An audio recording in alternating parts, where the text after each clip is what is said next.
창세기 20장을 함께 보도록 하겠습니다. 창세기 20장은 1절부터 18절까지로 되어 있고요. 오늘 함께 나누실 말씀 제목은 수치의 일입니다. 수치의 일. 이 1절부터 7절까지 현몽, 꿈이라는 현몽, 그리고 8절부터 13절까지 수치,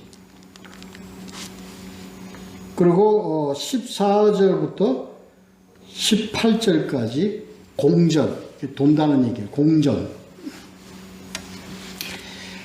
그런 소제목을 가지고 오늘 한번 이 20장을 한번 함께 보도록 하겠습니다.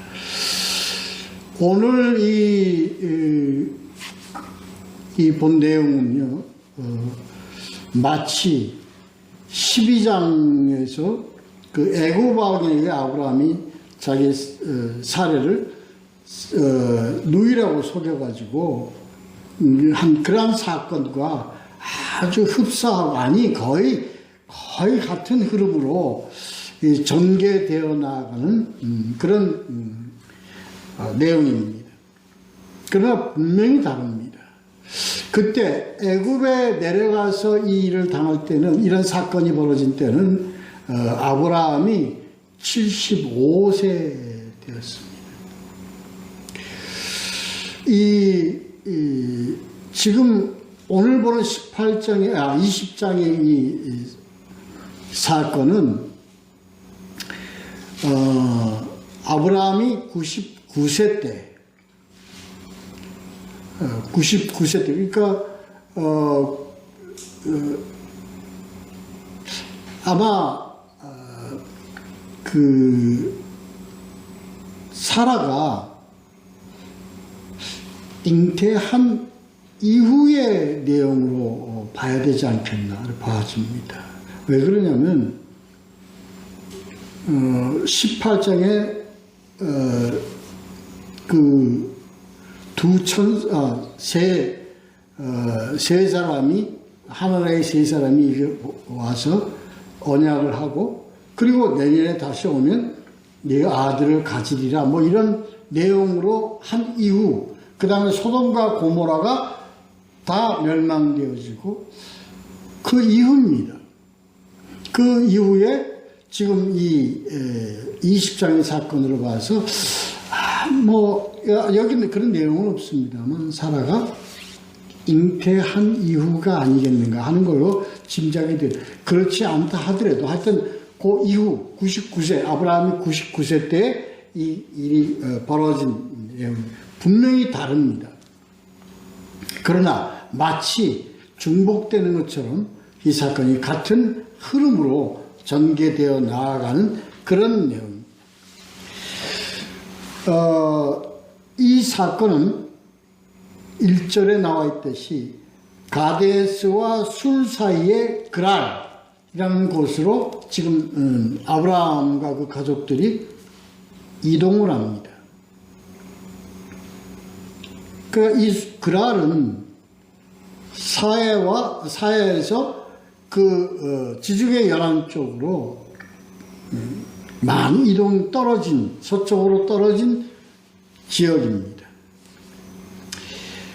그 그랄 왕의 그 왕 아비멜렉, 그렇습니다.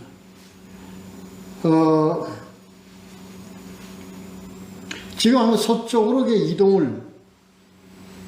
이동을 하는 것 같아요. 그렇습니다. 여기서도 지금 아브라함이 그랄 왕 아비멜렉, 자기 부인 사라를 자기 누이라고 하였다. 많은 신학자들은 이것은 속인 게 아니다, 거짓이 아니고 맞다, 사라는 아브라함의 누이뻘 되는 그런 친척 관계에 있었다 하는 것으로서 그렇게 얘기를 하는 그런 학자들도 많습니다.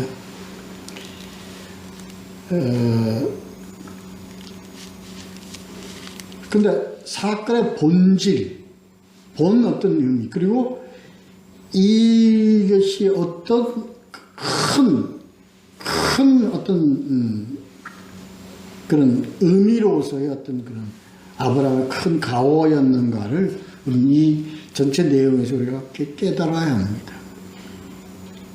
우리는 이 내용에서 분명히 아브라함은 하나님에 대하여 큰 가오, 죄를 저질렀습니다. 어떤 죄, 그런 의미로 우리가 오늘 28장을 한번 봐야 합니다. 2절에 사라를 자기 누이라 하였으므로 그랄 왕 아비멜렉에게 그렇게 했습니다. 이게 그때 어떤 상황으로 여건으로 이 도덕적으로는 이것이 허용되어지고 용인되어지는 그런 여건 상황이었다 할지라도 이 죄는 하나님에 대해서는 분명히 큰 과오요 죄입니다. 왜 그런가요? 이 이전에 하나님과 아브라함과 사라의 관계가 어떤 관계였는가를 우리가 다시 한번 기억을 해야 됩니다. 하나님은 분명히 아브라함에게 복을 주시고 아브라함이 사라를 통해서 누가 아닌 바로 사라를 통해서 아들을 낳으니 이 언약은 이삭에 머무르는 것이 아니라 이삭만을 의미하는 것이 아니라 이삭 그리고 야곱 이후에 쭉 이러한 그런 언약의 계통을 통해서 하나님 앞에 결국은 예수 그리스도라는 하나님의 그 깊은 예정이 포함된 내포된 그런 언약입니다. 그런 사라의 언약의 씨를 아브라함과 사라와 함께 맺은 그런 언약의 내용이라는 것을 우리가 이 바탕에 두고 이걸 봐야 됩니다. 이 시각을 봐야 합니다. 이걸 받은 사람입니다. 누가? 아브라함. 그래서 이 언약의 이 과정이 얼마나 이 하나님께 직접 받은 언약의 어떤 그런 의미를 아브라함은 망각했던 겁니다. 아니면 경히 여겼던 겁니다.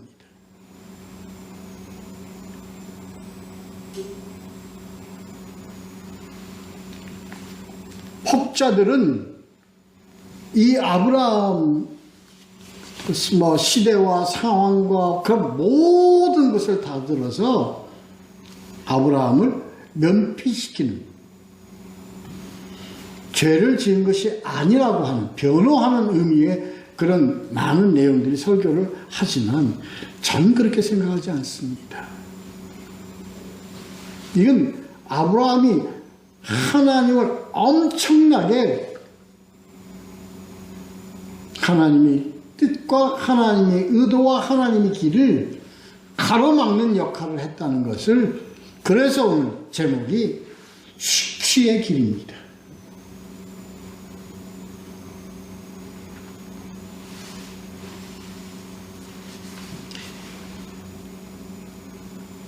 하나님께서 이게요 아브라함을 통해서 치리를 하지 않으시고 하나님께서 직접 아비멜렉이 나타나서 현몽해서 꿈에 나타나서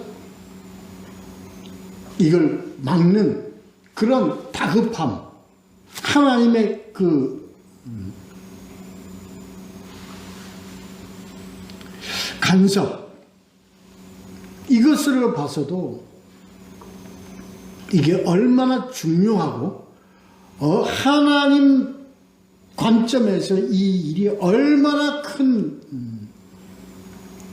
그러니까 인간적으로 해석하면 대사를 거르칠 그런 위험한 짓이었다는 것을 우리는 알아야 합니다. 3절에 하나님 직접 현몽하셨어요?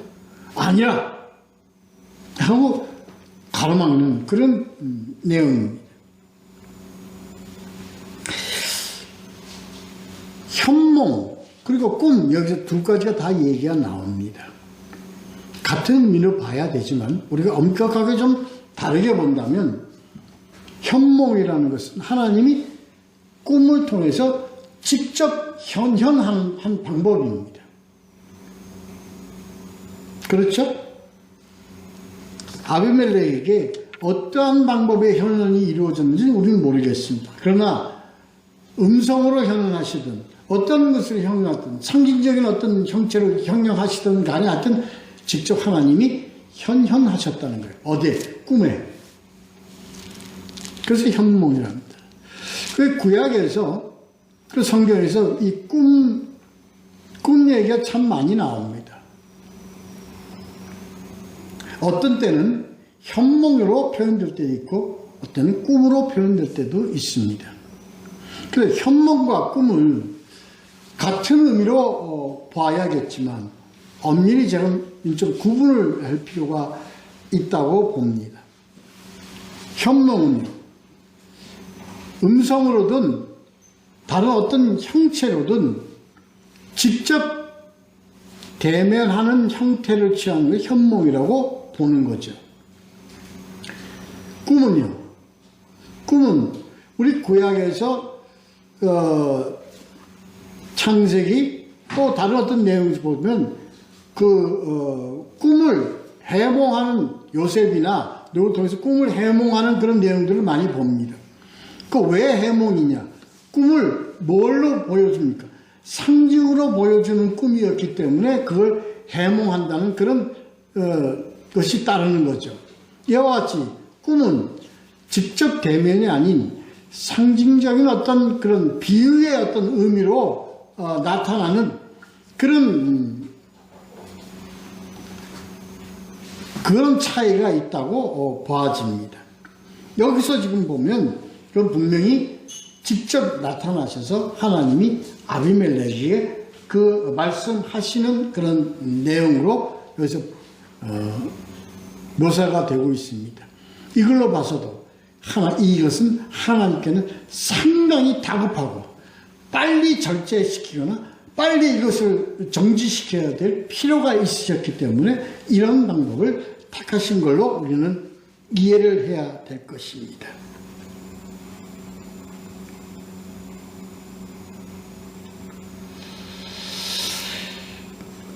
그러나 우리는 이 구약에서 아니 또 신약에서 이런 꿈과 현몽에 대한 그런 내용들이 참 많이 언급이 되고 있습니다.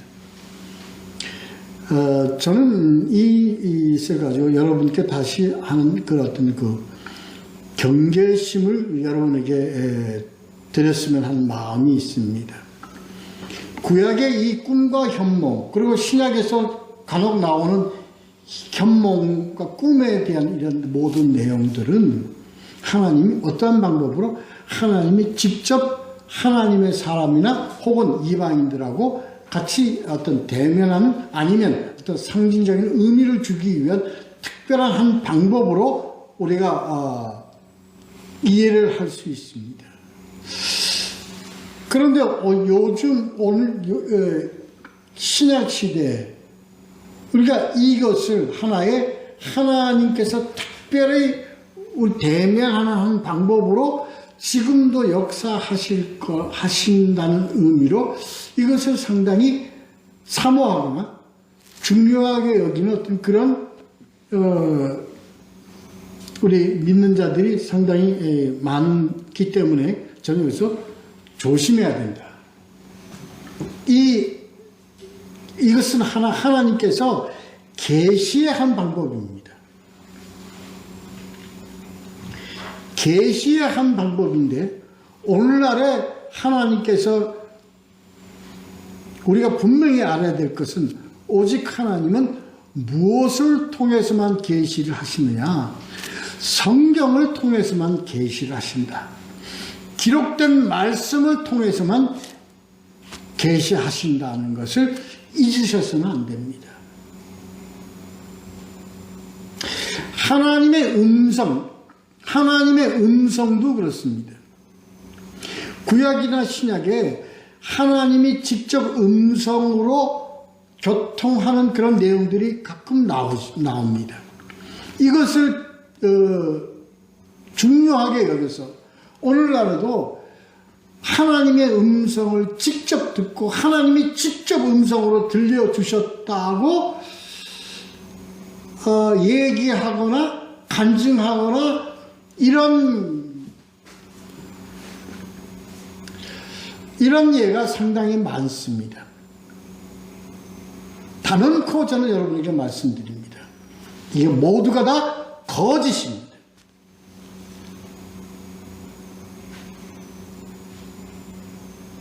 이게 오늘날 현상주의 또는 신비주의 이것을 추론하고 이것을 따르고 이것을 중요하게 여기는 사모하는 자들의 거짓된 내용으로 저는 결단코 단언해서 여러분께 말씀을 드릴 수 있습니다. 오늘날 모든 음성과 모든 계시는 오직 이 성경을 통해서만 우리에게 주신다는 것을 잊으셔서는 안 됩니다. 혹여나 그렇게 생각하셨던 분 계시면은 앞으로는 결코 이것은 이러한 망상에 이러한 허공에 이러한 현상에 대한 모든 것을 다 버려야 됩니다. 그것이 바로 옛 것입니다.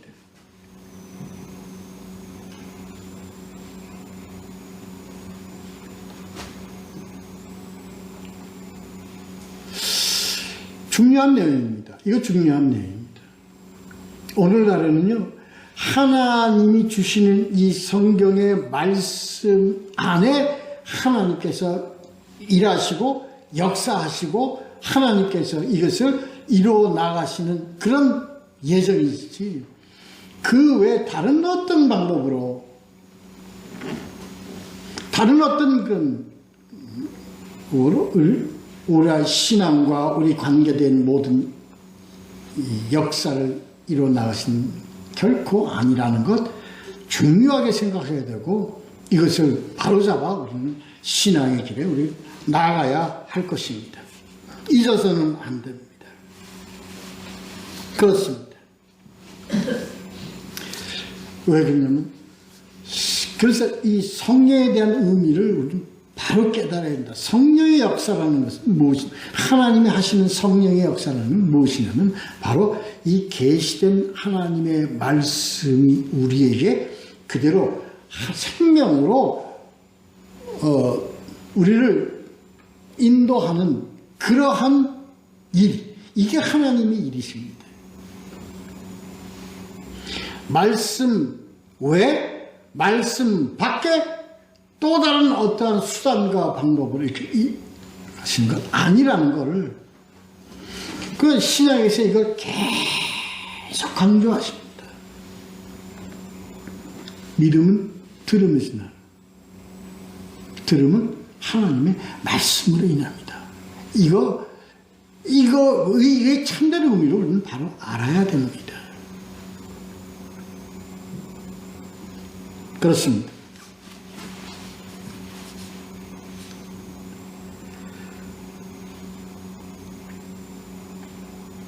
그래서 이 하나님께서는 아브라함이 저지른 가호를 하나님이 직접 아비멜렉에게 따라서 차단한다는 겁니다. 아비멜렉은 하나님의 이 아브라함이 그런 족속이 아닌 다른 나라의 타국의 왕 지도자입니다.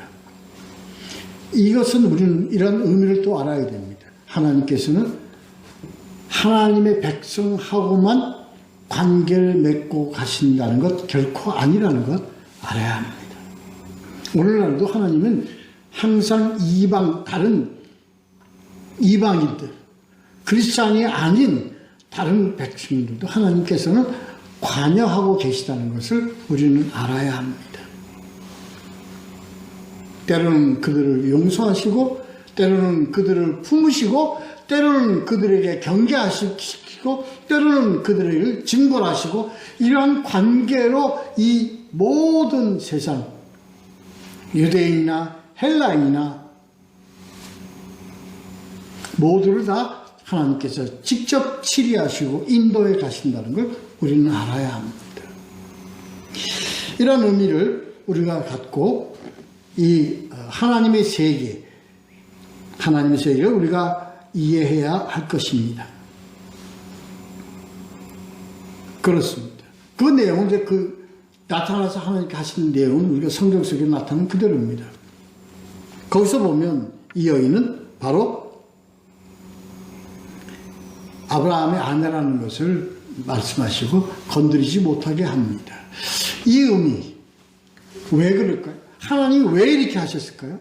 왜 이렇게 하신 거에 대한 의미를 하나님께서는 우리 인간과 하나님과 관계에서 온전하게 보호하세요. 누구를 온전하게 보호하세요? 하나님은 사람을 온전하게 보호하신다는 의미가 아닙니다. 물론 사람을 온전하게 보호하시는데 사람을 온전하게 보존하시는 그 어떤 근본적인 원인은 바로 뭐냐? 하나님은 우리 인간과 무엇 관계 속에서 그걸 유지시켜 나가는 겁니까? 언약입니다.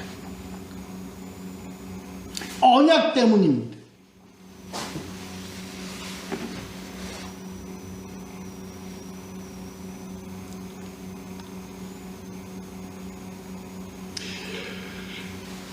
그래서 우리와 하나님과의 관계 속에서 우리와 하나님과의 관계를 계속해서 우리를 유지시켜주는 그 근원이 바로 뭐냐? 그건 언약입니다.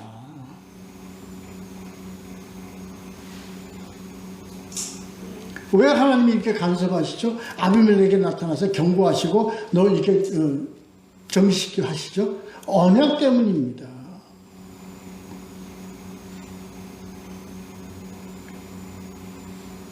아브라함을 특별히 하나님이 사랑을 하셔서 아닙니다.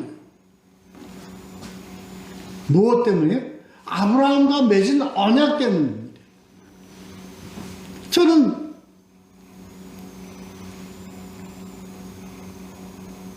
감히 여러분께 그렇게 말씀드릴 수 있습니다.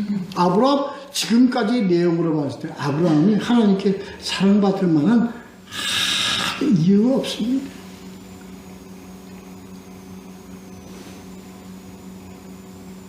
아니, 내가 이렇게 복을 주겠다는데도 자기 신변이 들어와서 자기 아내를 내가 지켜주겠다고 그랬는데, 내가 보호해 주겠다고 그랬는데, 내가 복을 주겠다고 그랬는데, 그것도 자기가 두려워서 자기 아내를 누이라고 속이고 왕께 바치고, 물론 그것이 도덕적으로 허용된 상황이라 하더라도 누가 이뻐하겠습니까?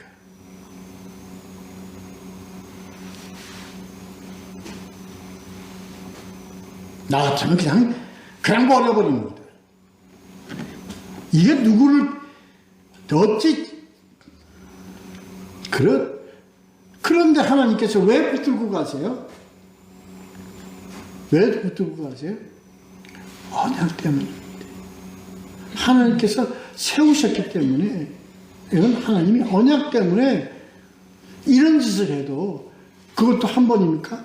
두 번씩이나 이런 짓을 해도 하나님께서는 하나님 스스로 막으시는 거예요. 그 뒤에는 뭐가 있습니까?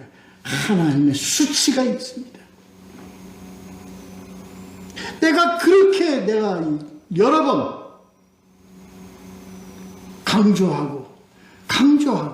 강조하면서 얘기를 했는데도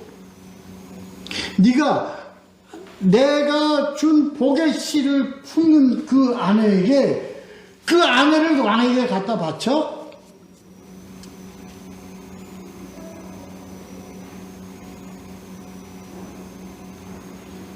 언약에 대한 중요성, 하나님이 직접 주신 그 말씀, 언약에 대한 그 중요성을 간과해버리고 경히 여기고 그것보다 뭐가 더 중요했어요? 자기 목숨이 더 중요했어요. 자기의 신변의 안위가 더 중요했어요.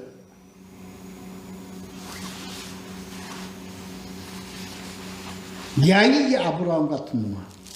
이렇게 돼야 되는 건데 아버지는 아무 얘기 안 하시고 질책 안 하시고 하나님이 직접 간섭하시고 하나님께서 그걸 치리를 하셨어요. 그걸 볼 수 있어야지.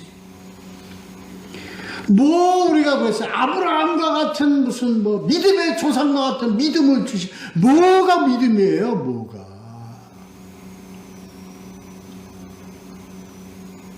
바울의 표현이 다 맞습니다. 이 죄 중에 괴수야. 바울뿐만 아니라 이 아브라함도 마찬가지예요. 이건 무슨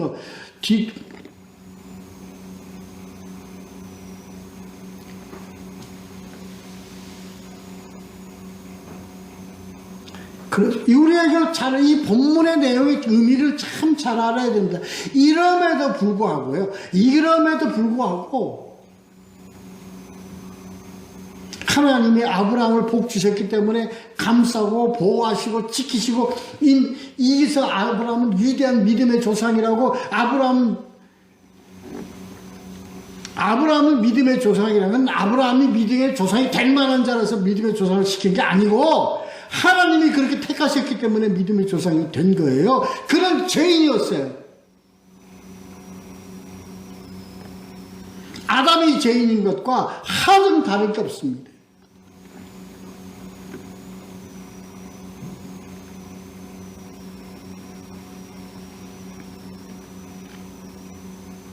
하나님은 어떻게 넌 내 언약을 배신, 즉 3절에 보면 어떻게 아비멜렉 너 이거 여인 건드리면 넌 어떻게 돼? 넌 죽어. 왜 죽어? 그게 왜 죽습니까? 왜 죽습니까? 내 언약을 깨뜨리는 자의 원인이 되기 때문에 죽어.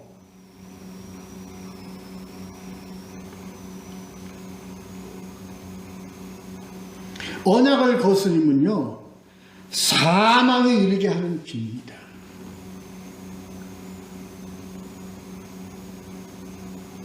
오늘날요, 이 말씀을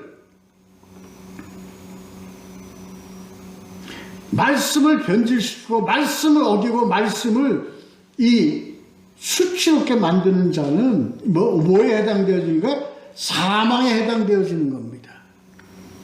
누구에게 해당되어지는 겁니까? 복음으로 전하지 않는 자들, 복음을 변질시키는 자들, 복음을 거짓으로 하는 자들, 이거 다 어디에? 사망에 해당하는 것들이에요. 무엇 때문에 그러죠? 자기 아니 때문에 그렇게 변질시키는 거예요. 자기 아니 때문에 변질시키는 거예요. 오늘날 다 교회가 다 그렇게 한단 말이에요. 많은 교회들이 자기 신변의 위협이 있어도, 자기에게 닥치는 어떤 위험이 있어도 하나님의 복음으로 지키는 자, 이런 의미를 가지고 있습니다. 이 내용이. 이방인에게만 해당되는 거 아니, 이건 우리 하나님의 백성이라고 하는 자들에게 지금 하나님께서 하시는 말씀이에요. 너는 넌 죽어! 사망에 이르게 하는 죄다, 그게. 오늘날 이거를 경히 여겨요. 오늘날 이거를 경히 여기고, 이 하나님의 복음의 말씀의 중요와 복음의 말씀의 생명을 모두 경히 여기기 때문에, 뭐 앞에서 내 먹고 사는 일에서는 이거 과감하게 경히 여기고 갖다 버려. 변질시켜.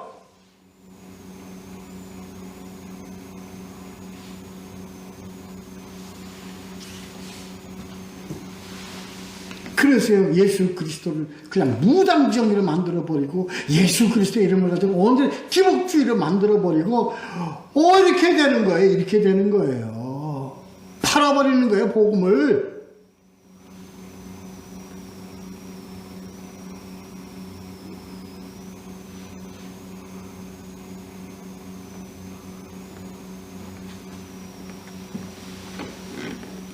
우리가 참 잘 알아야 됩니다. 그렇게 뭐라고 합니까? 아비멜렉이 항의합니다. 아니, 나는 내 마음도 깨끗했고요. 나는 내 손이 깨끗해서 나는 무지한 거예요. 그러니까 하나님 뭐래요? 너 아니야, 너 죄 아니야. 어떻게 합니까? 하나님이 왜? 비록 이방인이고 믿지 않는다 할지라도요, 하나님 잘못은 누구에 있다는 거예요? 이건 아브라함에게 죄가 있다는 것을 간접적으로 표현한 얘기입니다.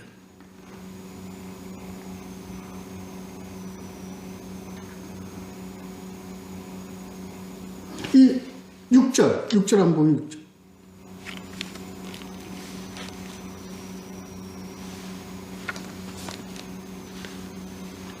온전한 마음으로 이렇게 한 줄 나도 알았으므로. 나오죠? 온전한 마음. 죄는요, 아무 그게 없어요. 다만, 누구 때문에? 아브라함 때문에 네가 죽을 뻔했다는 거예요.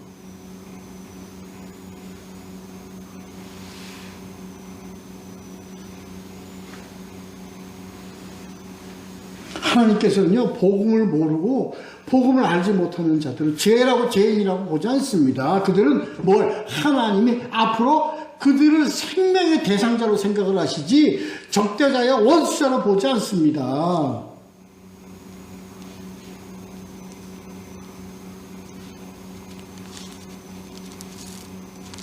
왜? 그들에게 하나님께서는 앞으로 어떤 미래에 하나님의 사람들을 통해서 복음이 전해지고 복음을 통해서 그들이 알았느냐 깨닫게 되었어. 그걸 하나님이 원하시는 것이지,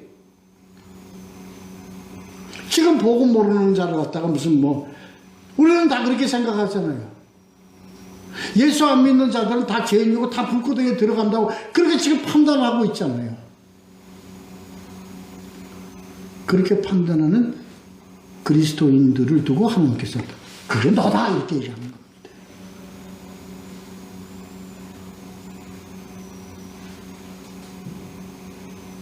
왜 하나님께서 앞으로 이렇게 지금 왜 뭘 기다리세요? 그때를 기다리시는 거예요. 그때를.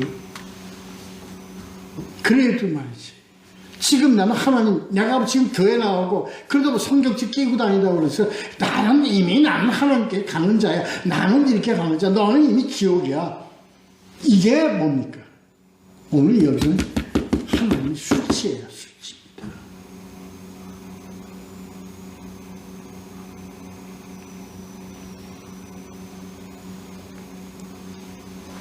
진짜 나는 근데 이런 아브라함을 두고 하나님이 뭐라 그래요? 선지자라고 얘기해요. 7절 한번 보시죠. 7절.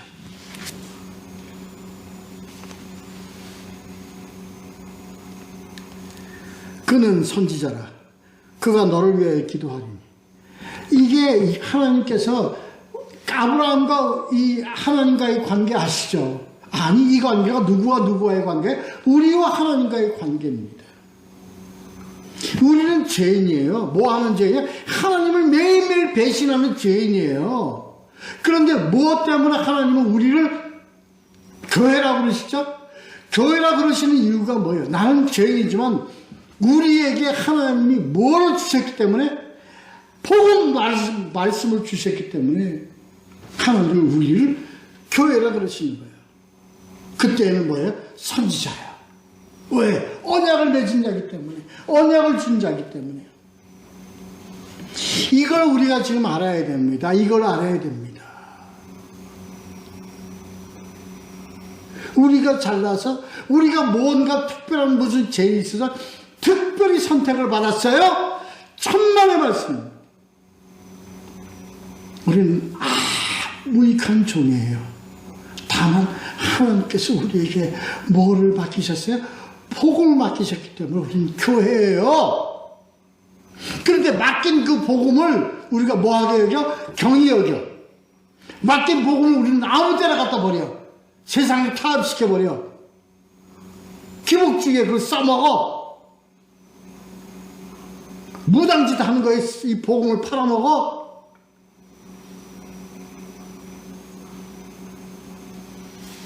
이게 지금 우리와 하나님과의 관계라니까요.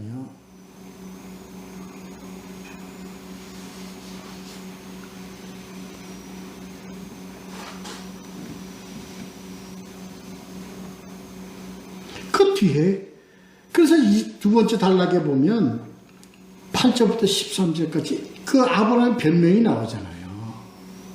뭐야? 너희들이 하나님을 모르기 때문에 너희 내 부인으로 말미암아 나를 죽일까 내가 심히 두려워서 그렇게 했다. 뭘 핑계대는 거예요? 하나님 핑계대는 거예요. 이 제가 아브라함을 자꾸 내가 지금 비하해가지고 자꾸 말씀을 드리는 거는요. 왜 그러냐면 이게 우리를 보게 하기 위한 겁니다.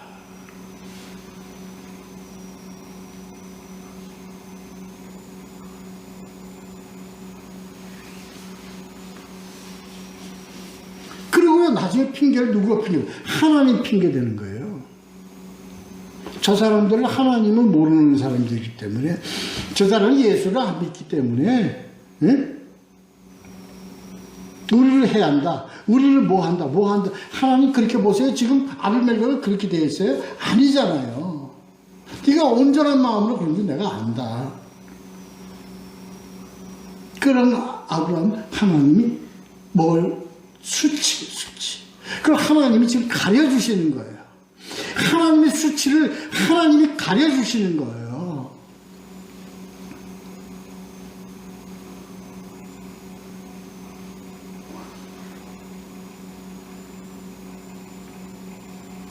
우리가 요새 교회에서 그렇잖아요. 주로 뭐라 할까? 창피해서 내가 교인이라고 얘기 못하겠다. 창피해서 내가 교회 다닌다고 얘기 못하겠다. 창피해서 내가 이거 못하겠다. 이게 더 뭡니까? 수치입니다. 수치. 그런데 그 교회는 지금 뭐라고 그래요? 응? 안 믿는 사람들입니다. 교회를 핍박한다고 그러고, 교회를 망신 준다고 그러고, 교회를 욕한다고 그러고, 교회를 비난한다고 그러고, 믿지도 않는 것들이라면서. 그렇게 하잖아요, 그렇게. 그래서 하나님 핑계 대잖아요. 아니, 우리 바로 가야 됩니다. 바로 가야 됩니다. 우리는요, 지금 매일매일 이런 짓거리를 통해서 하나님께 뭘 자꾸 우리가 드려요? 수치를 자꾸 드려요. 자꾸 수치를 드려요. 예수 그리스도를 또 십자가에 못 박고 예수 그리스도를 또 모욕하게 하고 이방인들이 아니에요. 우리가 그렇게 하고 있다고. 우리가 빨리 우리는 우리에게 주신 본분, 우리에게 하나님이 주신 뭘 맡기셨어요? 언약을 맡기셨어요. 다시 말해서 우리에게 말씀을 맡기셨어요. 복음을 맡기셨어요. 딴짓할 때가 아니에요.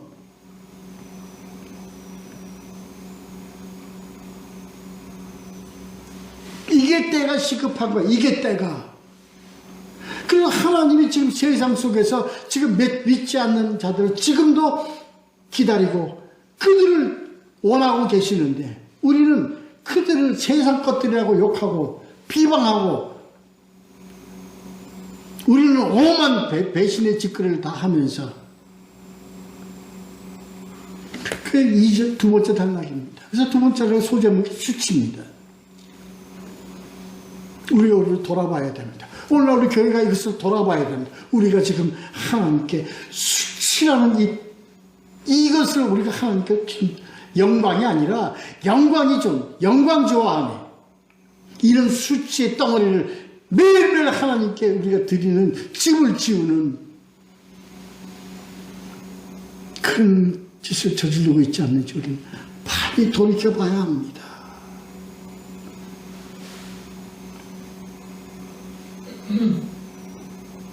그럼에도 불구하고 하나님께서는 무엇 때문에 우리 같은 이 더러운 죄인들을 끌고 가시고 덮으시고 막아주시죠? 무엇 때문에? 우리에게 주신 언약 때문에 그러세요. 언약 때문에. 그런데 교회를 세운 건 너희가 세운 게 아니라 누가 세웠기 때문에? 내가 세웠기 때문에.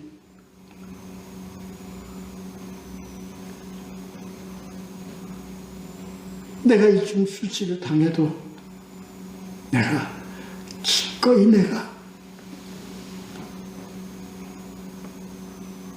이것을 내가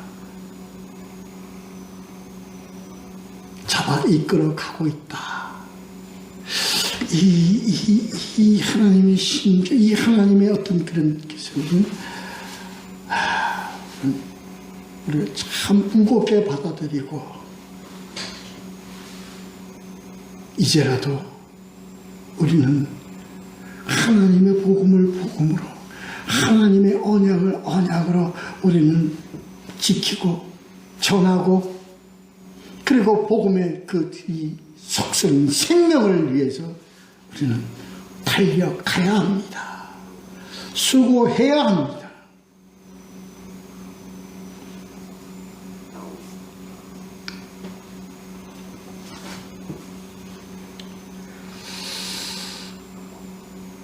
언약 때문에 하나님 반드시 회복시키십니다. 하나님이 회복시키세요.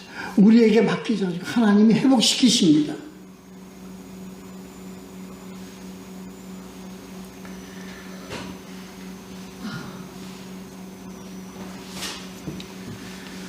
뒤에 나온 내용은 하나님과 이방인들의 그 어떤 회복의 관계를 나타낸 내용입니다.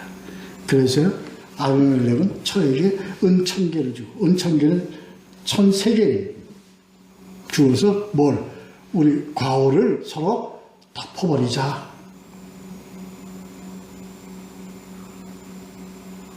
우리는 서로 해를 끼치지 않았음을 증거하자. 하여튼 이런 회복의 관계에 나타내는 얘기입니다. 그리고 중요한 것은 또 나옵니다. 중복돼서 이런 아브라함이 하나님께 기도하매라고 나옵니다. 17절 아시죠? 하나님은 믿음의 조상인 아브라함에게 언약의 어떤 특별한 권한, 중보의 기도의 권한을 주신 게 아니라 누구에게 줬어요? 연약한 자에게. 참 이 가오덩어리, 그러나 뭘 가지고 있기 때문에? 복음을 가지고 있기 때문에, 언약을 가지고 있기 때문에. 우리는 죄인이에요. 우리는 연약한 자예요. 우리는 무용한 자들이에요. 그러나 무엇 때문에? 하나님의 복음을 우리는 소유하고 있기 때문에, 하나님 우리에게 복음을 주셨기 때문에, 복음과 함께 우리에게 주신 권한이 있어요. 영적 권세가 있어요. 그러한 권세가 뭐로 나타나죠? 중보, 기도로 나타납니다.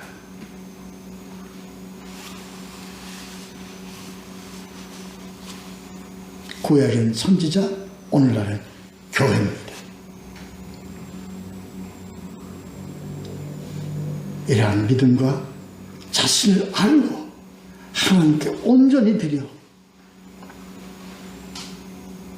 무익한 종에게 주님 붙잡아 주시는 이 하나님의 은혜에 감사하며 애쓰고 수고하는 귀한 주의 귀한 백성 되시기를 예수 그리스도의 이름으로 축원합니다. 기도하겠습니다.